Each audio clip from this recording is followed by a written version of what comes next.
Евангелие от Луки, 오늘 본문 말씀은 누가복음 22 глава. 22장 47절에서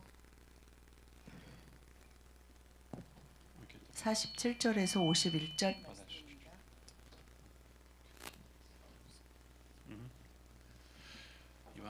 Евангелие от Луки, 22 глава, 47 по 51 стихи. 한 절씩 교독하시겠습니다. 말씀하실 때에 한 무리가 오는데 열둘 중에 하나인 유다라 하는 자가 그들을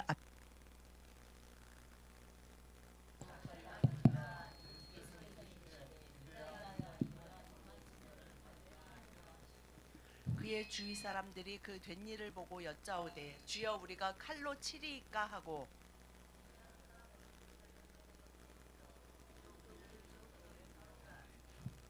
다 같이 시작. 예수께서 일러 이르시되 이것까지 참으라 하시고 그 귀를 만져 낫게 하시더라. 아멘. Этот месяц мы говорим о благодати Иисуса Христа. 오늘 종려주일인데요. 이 3월 달은 그래서 예수 그리스도의 은혜에 대해서 다 함께 특별히 나누기를 원합니다. 다음 주는 드디어 우리 모두가 가장 기뻐하고 감사하는 부활절입니다.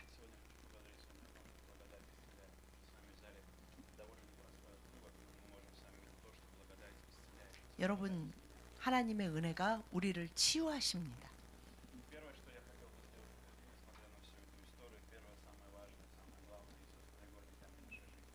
여러분, 이 종려주일에 우리가 예수 그리스도 그 은혜로 살고 은혜로 치유받고 회복된다 할 때 첫 번째 꼭 기억하시길 원하시는 것은 예수 그리스도가 우리의 모든 삶의 반석이 되시고 주춧돌이 되신다는 것입니다.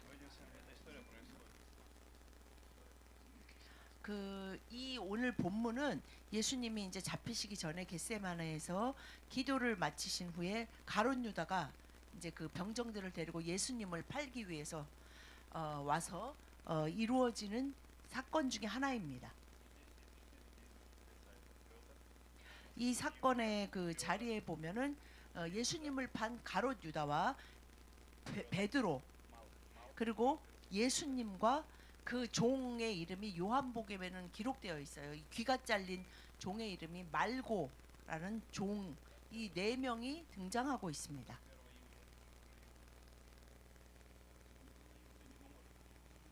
우리가 참 가장 그 저주받은 인생 중에 하나고 가장 큰 벌을 받았을 것이다. 그 단테의 신곡에 보면 지옥에 막 여러 레벨이 있는데 가장 심한 지옥에 간 사람 중에 하나가 가롯 유다로 이제 뭐 소설이지만 써 있는 것처럼 이 가롯 유다를 통해서 그러나 우리가 분명히 또 깨닫고 명심해야 되는 것이 있습니다. 제가 아무리 믿음이 없어도 가롯 유다 같은 것은 저는 없습니다. 라고 생각하십니까?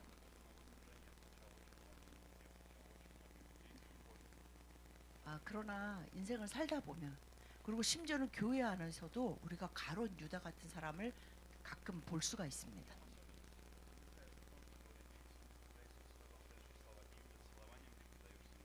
(48절에) 보면은 예수께 입을 맞추려고 가까이 하는지라 가룟 유다가 와서 그 시대에 이제 유대인들의 그 인사법이에요. 그러니까 예수께서 이르시되 유다야 내가 입맞춤으로 인자를 파느냐라고 말씀하십니다. 이 말은 무엇입니까? 네가 마치 나를 존중하고 나를 사랑하는 것처럼 인사하지만 너는 위선자다라고 말씀하십니다. 우리가 듣기 싫은 말 중에 정말 기분 나쁜 말이 위선자인데, 위선자는 무엇이냐면 겉으로 보이기에는 믿는 자 같고 겉으로 보이기에는 마치 성도와 교인 같은데 그 안은 전혀 그렇지 않은 것입니다. 마치 우리가 예수 그리스도를 믿는 자의 모습, 겉으로는 그러나 뭐 예배도 참여하고 뭔가를 하는데 그래서 사람들이 보기에는 정말 믿음이 좋은가 보다. 이 12제자 중에 하나잖아요. 가룟 유다가. 그렇게 하지만 그 안에는 예수 그리스도의 은혜를 알고 믿는 것이 없는 것이 바로 가룟 유다 같은 위선자의 모습입니다.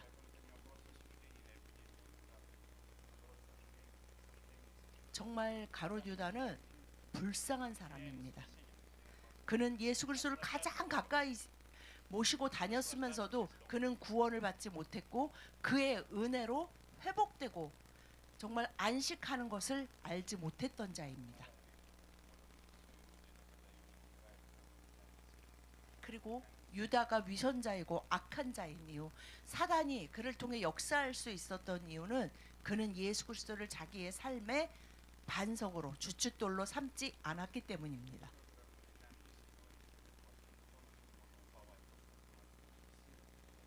우리가 저 사람은 인생의 정말 반석이 뭘까, 기초가 뭘까, 주춧돌이 뭘까 라고 이야기할 때, 나의 인생의 주춧돌은 이것입니다 라고 이야기할 때 여러분은 누군가 그렇게 질문하신다면 뭐라고 대답하시겠습니까? 네.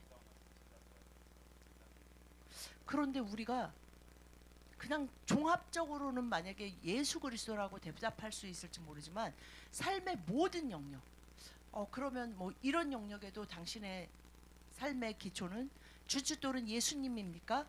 예수 그리스도이십니까? 라고 물을 때 우리가 모든 영역에 네, 아멘으로 대답할 수 있어야 합니다. 사도행전 4장 11절 12절 다 같이 시작. 이 예수는 너희 건축자들의 버린 돌로서 집 모퉁이의 머릿돌이 되었느니라. 다른 이로서는 구원을 받을 수 없나니 천하 사람 중에 구원을 받을 만한 다른 이름을 우리에게 주신 일이 없음이라 하였더라. 아멘. 가룟 유다를 뭐 역사적으로 여러 가지로 분석하는데요. 그가 뭐 사회 운동가였어서 뭐 예수님을 그렇게 했으면은 예수님이 그냥 전면으로 났을까봐 그랬다. 그래서 양심의 가책을 느꼈다라고 표현하는 해석하는 사람도 있는데 성경에는 분명히 사단이 그를 통해 그가 유혹을 받아 뭐의 유혹을 받았냐면 돈의 유혹을 받았어요. 그래서 은돈 30을 가서 받아가지고 오잖아요. 그는 돈과 예수 그리스도를 바꿨습니다.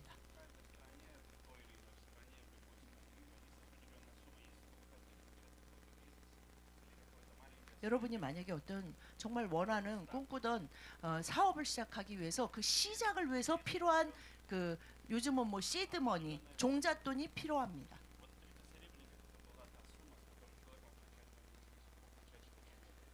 아마 가룟 유다에게는 은돈 30냥이 그런 돈이었던 것 같습니다.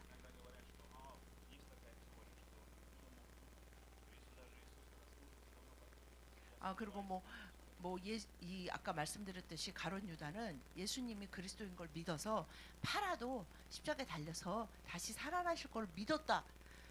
그것을 정말 믿은 가룟 유다면은 팔 수 없는 예수님이 뭐라고 하셨습니까? 심지어는 그는 낫이 태어나지 않는 것이 더 나을 뻔했다라고 말씀하실 정도로 가룟 유다는 악하고 위선자였습니다.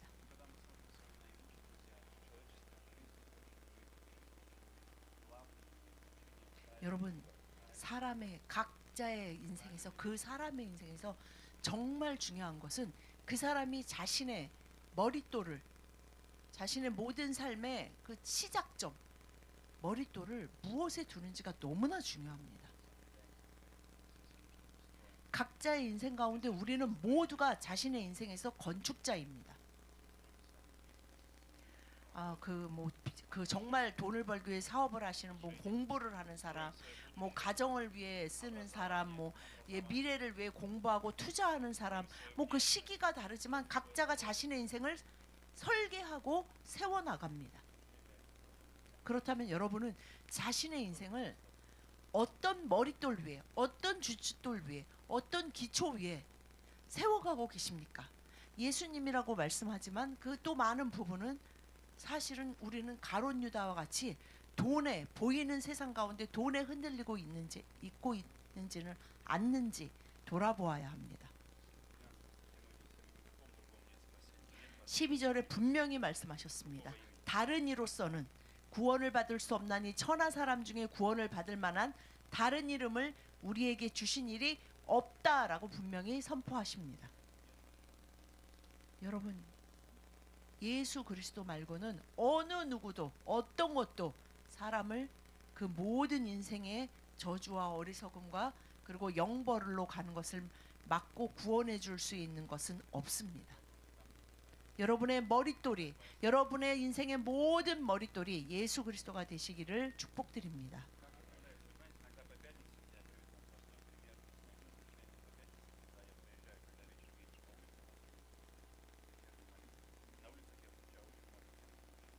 제가 그 금요일에 저희가 이제 기도회 끝나고 이제 집에 돌아가면서 보면은 참 금요일 저녁이 그 이제 한국은 뭐 심지어는 불금이라는 말을 하면서 그래서 정말 그 술 취하신 분들이 길거리에 정말 많이 보이세요. 혼자보다 이제 두세 명 남자분들이 이제 모여가지고 막 시끄럽게 떠들면서 막 술 취해서 비틀거리는 모습을 금요일 밤에는 뭐 발견하는 것이 오히려 굉장히 이제는 그게 막 오늘 금요일이구나 라고 말할 정도로 아주 흔한 일입니다.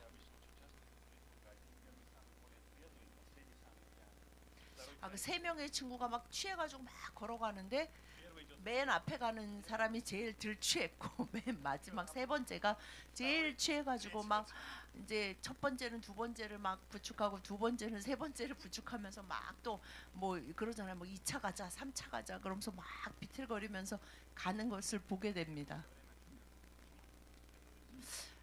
저는 그거를 보면서 참 저들은 왜 저렇게 술을 마실까라고 생각해 봅니다. 그러면서 이 제가 몇 번 말씀드린 적이 있는데 제가 굉장히 술을 많이 마셨었다고 중고등학생 시절에 예수님 만나기 전에 많이 마셨었다고 말씀드렸었잖아요. 제가 그래서 그런 분들의 마음을 알아요. 뭐냐면 그냥 속이 허전해요. 텅 빈 것 같고 뭔가 그러니까 머릿돌이 되어서 내 인생을 막 지금 내가 지어져 간다. 그게 뭐 휘황찬란하든 뭐든 뭔가 이렇게 든든한 반석 위에 머릿돌 위에 뭔가 이루어지고 있다라는 생각보다는 늘 뭔가 허전하고 허망하고 뭐를 막 하고 있는데도 그게 그냥 의미가 없는 것처럼 그냥 늘 인생은 술 취한 자처럼 흔들리는 것처럼 느껴집니다.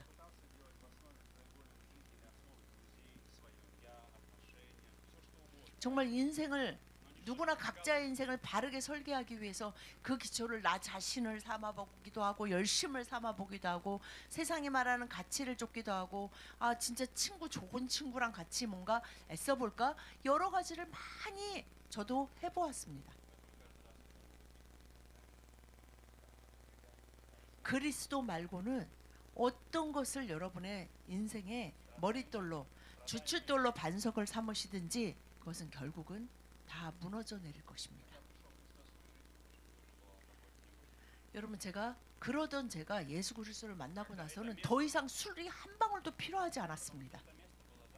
왜냐하면 그렇게 텅 비고 흔들리는 것 같은 나의 인생의 모든 것이 내 안의 모든 것이 갑자기 완전하게 충만하게 채워지고 단단한 그리스도가 머릿돌이 되면서 더 이상 다른 것을 찾을 필요가 없었습니다. 가룟 유다는 자신이 굉장히 가치를 두었던 은돈 30보다 예수 그리스도가 귀하다는 것을 알지 못했고 믿지 않았고 그래서 그것과 예수님을 바꾼 것처럼 여러분은 오늘 인생을 사시면서 어떤 것과 예수 그리스도를 바꾸려고 하십니까? 내가 교회 가느냐고 내가 일주일에 남들이 안 쓰는 교회 안 다녀서 안 쓰는 그 시간 중에 내가 몇 시간을 허비하지? 라는 것을 계산해 보셨습니까? 내가 뭐 이렇게 예수님에게 이렇게 내 시간과 내 젊음과 내 에너지와 내 재정과 그 모든 것을 투자할 만한 가치가 있는 거야 정말? 라고 의심하십니까? 그 예수 그리스도의 머릿돌이 차지해야 되는 그 인생의 모든 기초에 여러분이 생각하는 가룟 유다처럼 이것이 옳고 이것이 나에게 더 중요하다라고 생각하는 것을 세우신다면 여러분의 인생은 반드시 항상 흔들리고 항상 호전하고 항상 결국은 실패하는 것을 보게 되실 것입니다. 여러분 하나님을 경배하고 하나님께 순종할 때만이 사단이 도망칩니다.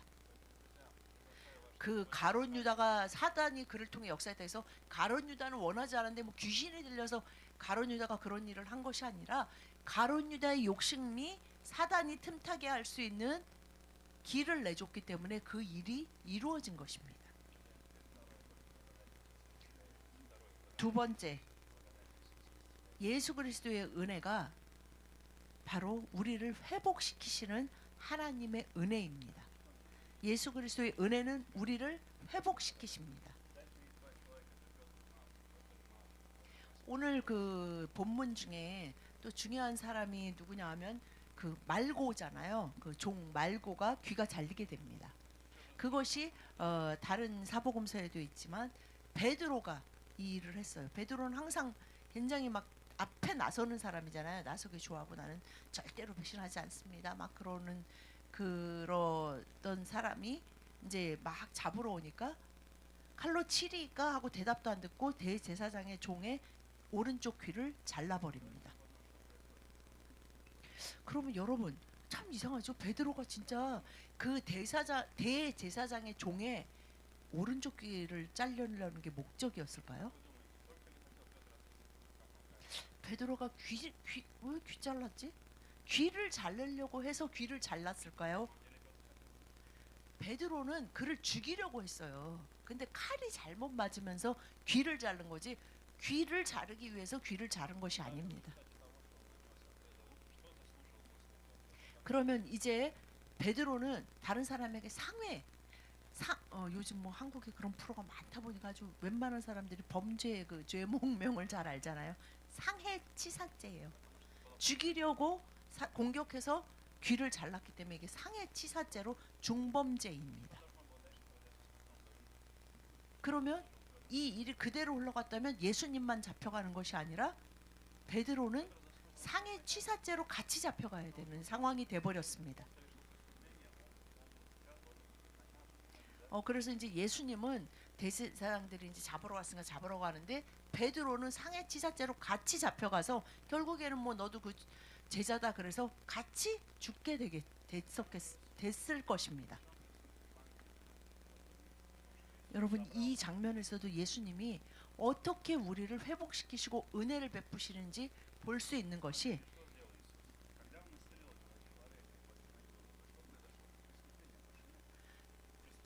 오늘 본문 51절에 분명히 예수님이 그의 귀를 만져 낫게 하시더라. 그 떨어진 귀를 잡고 다시 붙이셔서 원래대로 정상으로 만들어 주셨어요. 그래서 더 이상 이제 범죄는 존재하지 않죠. 베드로의 범죄는 없어요. 무슨 다친 사람이 있어야지 그게 범죄가 성립되는데 피해자가 없으니 가해자가 당연히 없는 거죠. 그래서 베드로는 이제 잡혀갈 필요가 없게 되었습니다. 예수님은 바로 당신의, 우리의, 나의 모든 범죄를 위해 모든 것을 해결하시는 하나님이십니다.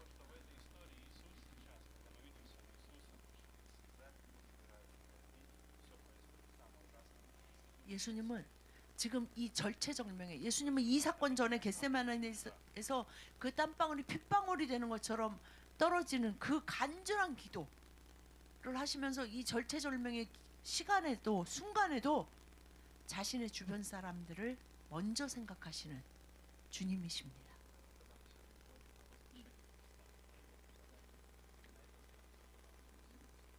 여러분 이 종려주일에 그리고 앞으로 이번 주에 보내게 될 이 고난 주간 동안 늘 내가 주님 앞에 범죄자인데 나의 범죄를 다 없애기 위해서 주님은 모든 것을 행하셨다라는 것을 기억하시기 바랍니다. 예수 그리스도의 그 십자가의 죽으심으로 그 살과 피를 다 내어주셔서 그 피로 우리는 완전히 깨끗함을 받아 구속함을 받아 하나님 앞에 담대히 나가 의인으로 하나님의 아들과 딸로 설 수 있게 되었습니다.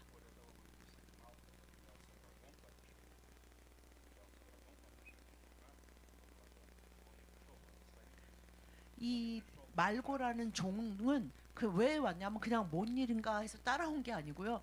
대제사장이 예수님을 잡아오라고 하는 일에 그 대제사장의 종이라는 것은 그 집에 그냥 막이라는 종이 아니라 이제 군인들과 이 종을 같이 보낸 거예요. 예수님을 붙잡아 오라고. 그런데 주님은 그 자에게도 선을 베푸시고 계십니다. 우리가 예수님을 알지 못하고 범죄했던 그 모든 순간에 모든 시간들의 죄를 주님은 다 고치시고 없애십니다.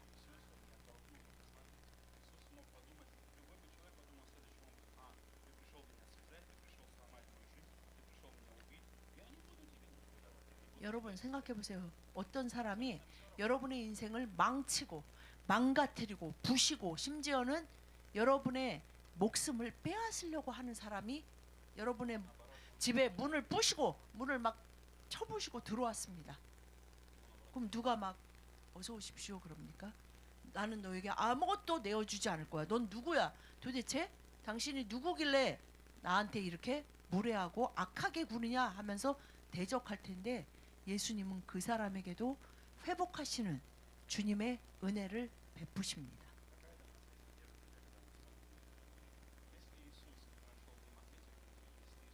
예수님이 내가 이렇게 큰 일을 이루려 왔는데 이런 작은 일에 내가 지금 얽히고 싶지 않아. 베드로, 너는 정말 내가 아까 좀 그렇게 하지 말라는데 좀 이러고 말고는 지금 저 사람은 나 잡으러 온 사람이니까 그러면서 그냥 그래 나 데리고 가라 그러시면서 그냥 가셨다면 우리가 예수 그리스도를 은혜, 회복하시는 은혜의 주님이라고 고백할 수 없을 것입니다. 우리 가끔 그런 생각하잖아요. 난 참 나쁜 사람인 것 같다. 네, 맞아요. 당신은, 나는, 우리는 나쁜 사람입니다. 악한 사람입니다.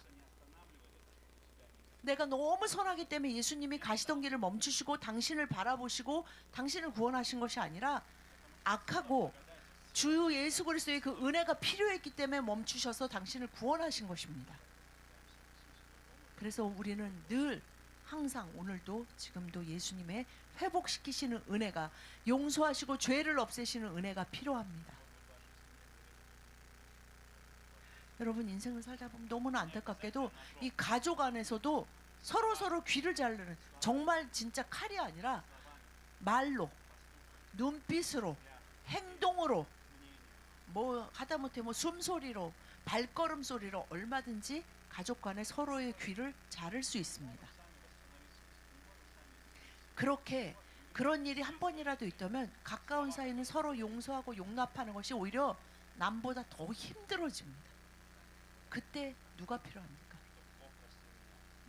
누군가 대단한 엄마나 아빠나 남편이나 아내가 필요한 것이 아니고 예수 그리스도가 필요합니다. 우리가 오늘 이 본문의 말씀을 보면서 우리가 다시 소망을 갖고 일어설 수 있는 이유는 이렇게 회복하시고 은혜를 베푸시는 예수님을 볼 수 있기 때문입니다. 여러분 예수 그리스도의 십자가 앞에 오늘 그 나귀 새끼를 타고 들어오시는 호산나 주의 이름으로 오시는 이여라고 모든 사람이 외쳤듯이 우리가 모두가 자신의 인생에 예수님을 구주로 영접하면서 회복시키시고 치유하시고 구원하시는 예수님의 은혜를 이 한 주 동안 깊이 묵상하셔서 은혜 받으시기를 축복드립니다. 기도하시겠습니다.